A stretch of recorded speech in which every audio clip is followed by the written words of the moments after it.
Je vais vous présenter une recette que j'affectionne particulièrement, en plus c'est la saison en ce moment. C'est un cèpe cru et cuit, donc deux textures qui sont intéressantes avec le même produit. Et aussi une petite astuce qui est amusante, on va faire un genre de beurre persillé un petit peu décomposé.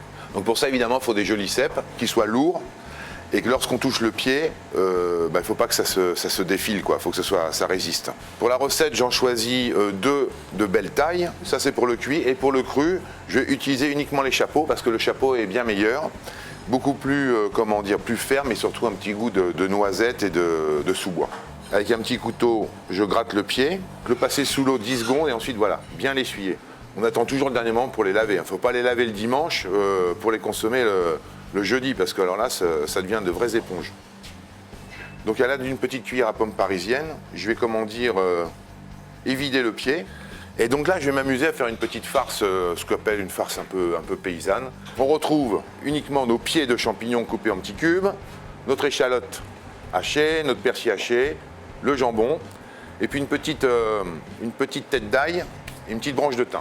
Tout de suite, voilà, je débarrasse ma farce pour stopper la cuisson. Pendant ce temps-là, je vais préparer mes champignons pour la petite salade de champignons. Et là, je coupe de fines lamelles, comme des petites allumettes. Donc là, j'ai mis ma farce cèpe dans une poche, parce que là, je vais garnir justement mon petit cèpe. Alors, on n'est pas obligé d'avoir une poche, bien sûr, mais c'est quand même plus facile, on peut le faire à l'aide d'une cuillère. Et là, maintenant, je vais procéder à la cuisson. Donc là, je suis assez généreux en beurre, une petite branche de thym, une gousse d'ail écrasée, et voilà, je mets mes cèpes dedans. Et là, je vais bien les arroser. Vous voyez comme ça chante, là, c'est ça qui est merveilleux, là. Ça, c'est ce qu'on appelle un beurre mousseux. Voilà.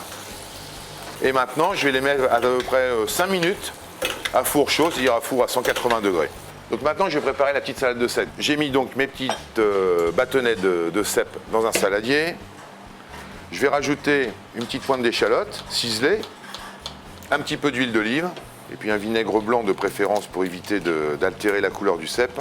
Et puis je vais mettre une petite pointe de ciboulette ciselée, pareil. Et je vais remplir l'intérieur de mon cercle. Je presse légèrement, sans trop, parce que les bâtonnets sont très fragiles. On risquerait de les casser. Voilà. Et puis aussi, pour la petite astuce, je fais une chlorophylle de persil.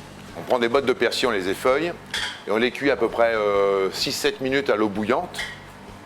Ensuite, on les mixe et on les passe au tamis. Et ça me fait en fin de compte une purée de persil. Et c'est là où ça va être amusant, justement, on a ce beurre persillé aillé et thym. Et parallèlement à ça, on va mettre des petits points de chlorophylle de persil et ça va nous faire un beurre persillé. Là, l'idée, c'est de travailler un légume en deux textures, le cru et le cuit, et deux températures aussi, froid et chaud.